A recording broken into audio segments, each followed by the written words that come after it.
this video we're talking to you about being pregnant and training and how to approach it.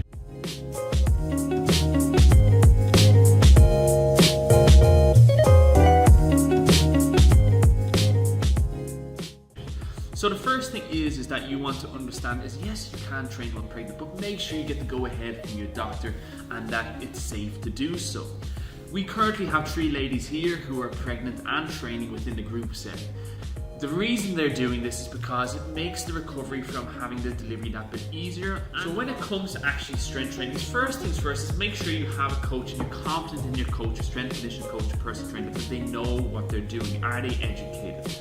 Also ensure that you have an understanding of what it is you need to do. So first thing is what type of training should you be doing? That is supervised strength training. Why? Because again, what you have released in your body now that you're pregnant is that the hormone relaxing. What this means is that tendons and ligaments are going to be relaxing around the joints to make it a little bit easier to have that delivery. One of the things you need to do is keep your muscles strong and keep control of your body. So when you're doing strength training, it's not so much about what things you should be doing, it's more so what couple of things should you be avoiding doing.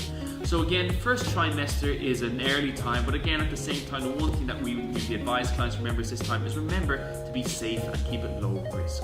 So reduce the amount of jumping around that you're doing, reduce the high intensity, and also reduce the heavy lifting that you're doing. When I'm talking about heavy lifting is I'm talking about 1 rep maxes, 2 rep maxes, and lifting really heavy. You can still do squats, etc., all those movements if you have a lot of experience doing them. However, you do need to adjust them as you go through that pregnancy.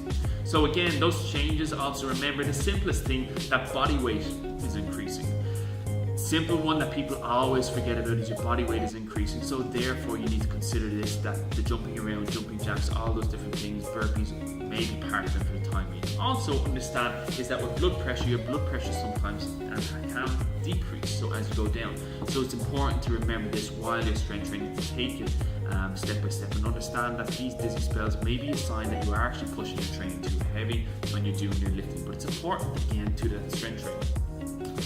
So again, we talked about that heavy lifting, the jumping around. We also need to talk about lying on the flat of your back as you've gone through that first trimester is something that to avoid. The reason for this is that usually puts some pressure on the main air blood supply to the baby. So therefore, don't lie on the flat of your back, just work from an incline, maybe on the incline dumbbell bench press as an example. And obviously, remove those things like vigorous sit-ups and all that, maybe heavy core work that you used to be doing before to try and get those abs, because now you have a baby coming along and we have that bump developing. Obvious, but some people may need to be reminded about it.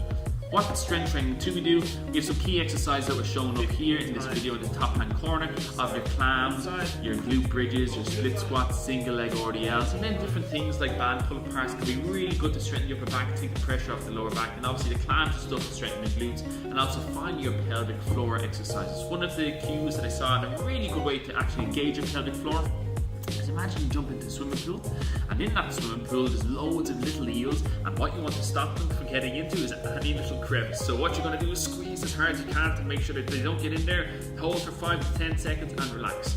Best way to do this a lot of the time is on a Swiss ball, so you can actually really get some feedback of what you're actually doing when you're squeezing those pelvic floor exercises. If you want a little bit more information on how to work that pelvic floor, the best bet is to consult a physiotherapist who specialises in this area. But again, everything involved, the key points is make sure you get guidance, communicate with your coach, do exercises that are going to develop your strength and maintain your strength, and also maintain a low risk, safe approach. And again, with that pelvic floor exercise, I think I might have gotten that online and must link the person in beside, because that's a great coaching cue. Pregnancy training, you can still do it, but just make sure you're doing it with a qualified coach.